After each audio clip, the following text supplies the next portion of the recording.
gente, meu nome é Michele,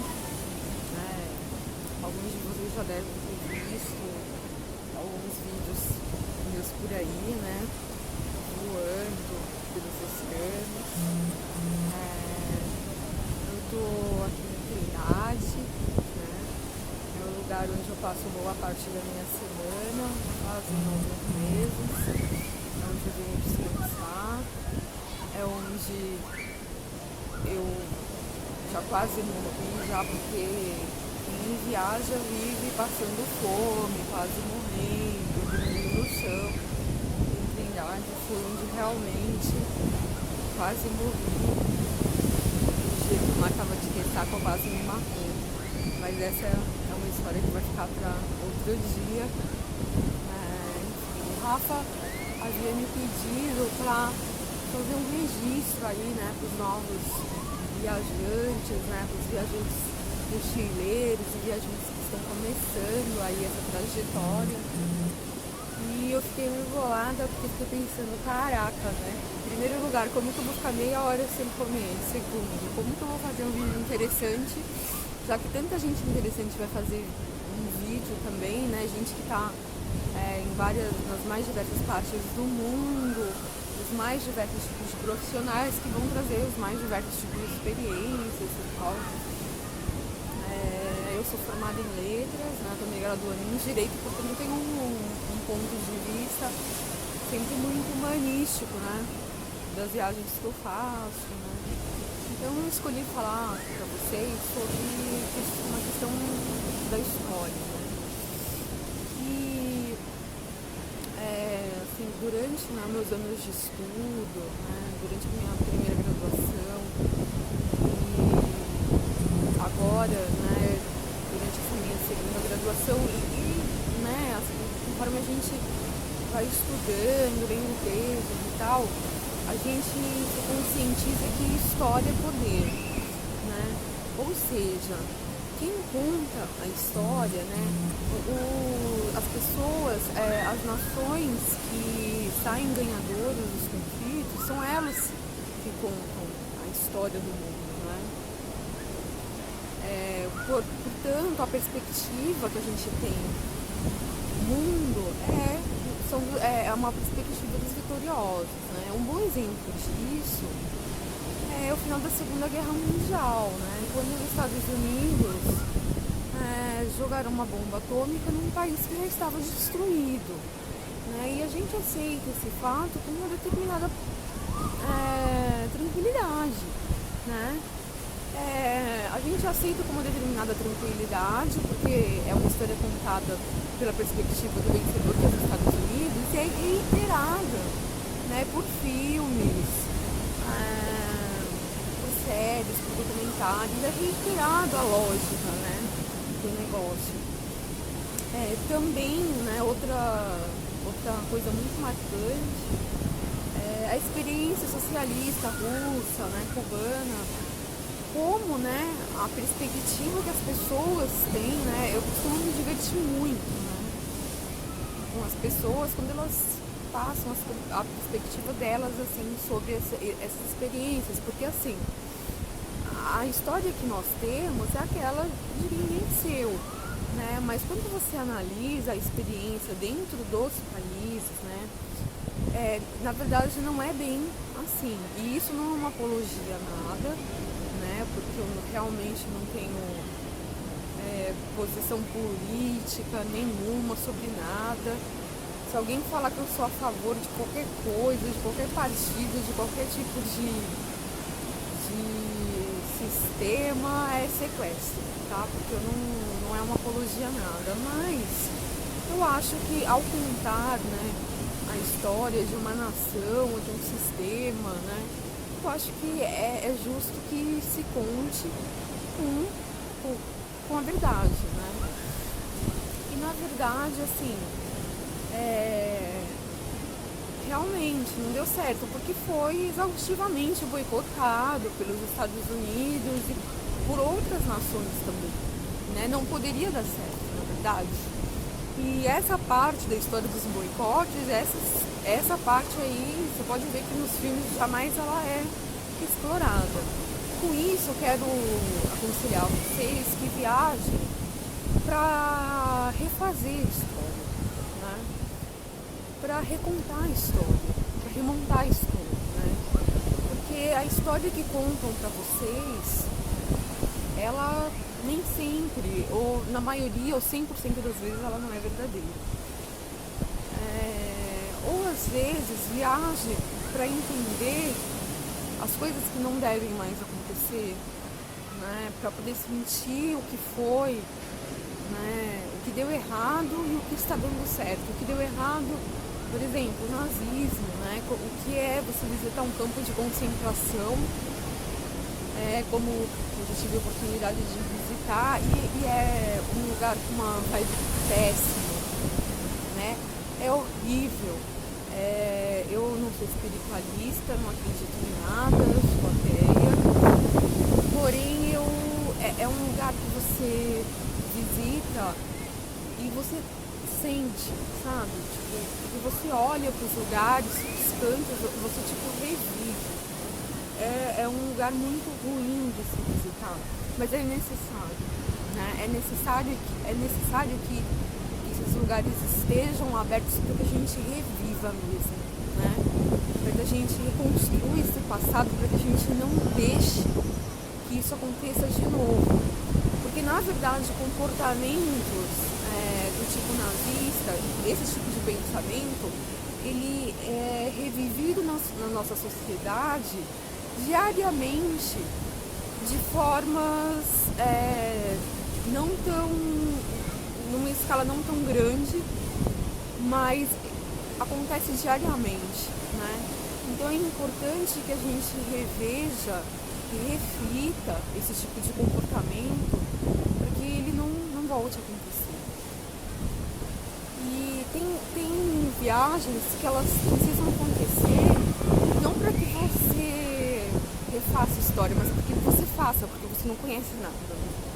Por exemplo, aqui na América do Sul, eu não consigo entender exatamente por qual motivo a gente não aprende absolutamente nada dos nossos vizinhos, né, aqui da América do Sul, né. Os nossos vizinhos, eles são extremamente politizados, né, bem mais do que a gente. E a gente aprende mais da história da França, por exemplo, do que da história do Paraguai, da Argentina. E eu não estou desmerecendo, porque a história da França e da Inglaterra realmente são muito relevantes para a nossa história. Porém, por fazer parte do mesmo bloco, né, e por ter uma colonização também ibérica, eu acho que é de extrema importância que a gente conheça, né, a história e o perfil de quem é nosso vizinho aqui, né? Então você viaja para poder descobrir a história desse povo que você não sabe absolutamente nada, né? Uma vez recentemente eu estava no Peru e eu estava conversando com um senhor já bastante idoso, assim, né? Velhinho, assim, muito engraçadinho, tal. Ele que veio começar, tava tomando um café, tava no café, ele veio conversar comigo e a gente começou a conversar sobre história e tal.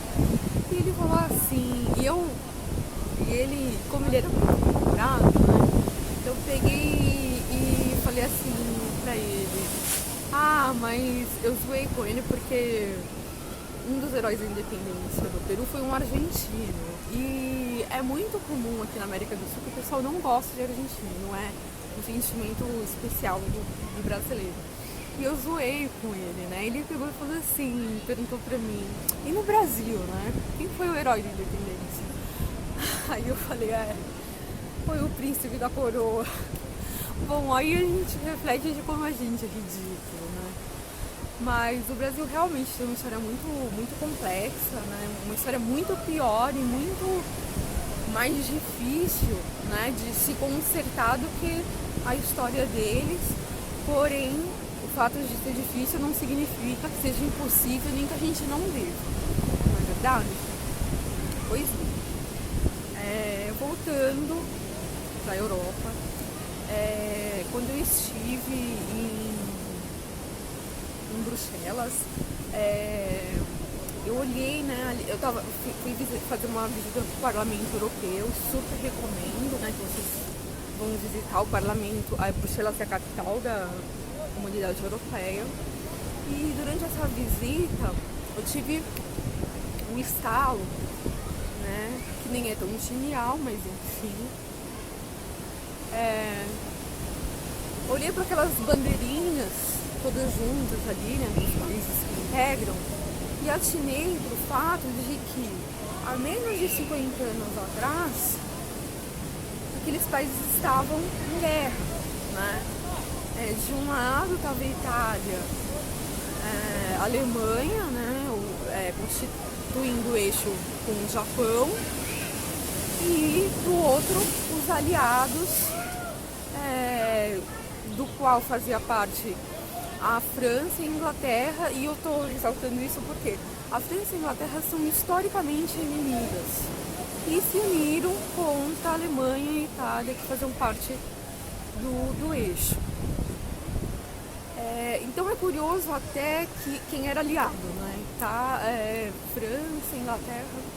E hoje, né, poucos anos depois, né, menos de 50 anos, né, não é nada, todos são aliados, né, todos fazem parte do mesmo bloco político e econômico. Acho importante ressaltar o impressionante salto que a Alemanha deu, né? Como, daqui a pouco a água vai chegar aqui, meu Deus. Como que a Alemanha conseguiu se reerguer, né? Porque o Japão também se reergueu de uma forma estrondosa, porém ele se reergueu economicamente, porém politicamente o Japão acabou, né? No sentido de que o Japão não tem influência política nenhuma, né? Já a Alemanha, é impressionante como eles conseguiram se reorganizar, né? Reconstruir o país, a economia, a política e voltar a ser influente no mundo, né? O povo alemão é absolutamente um exemplo de um povo guerreiro, né? Que a gente tem que olhar para a história e ficar, né, assim, impressionados de como eles têm a capacidade de se reerguer após tantas catástrofes pelas quais já passaram, enfim. E a comunidade europeia é um exemplo, né, pra gente. Quando você viaja, você constata isso, né?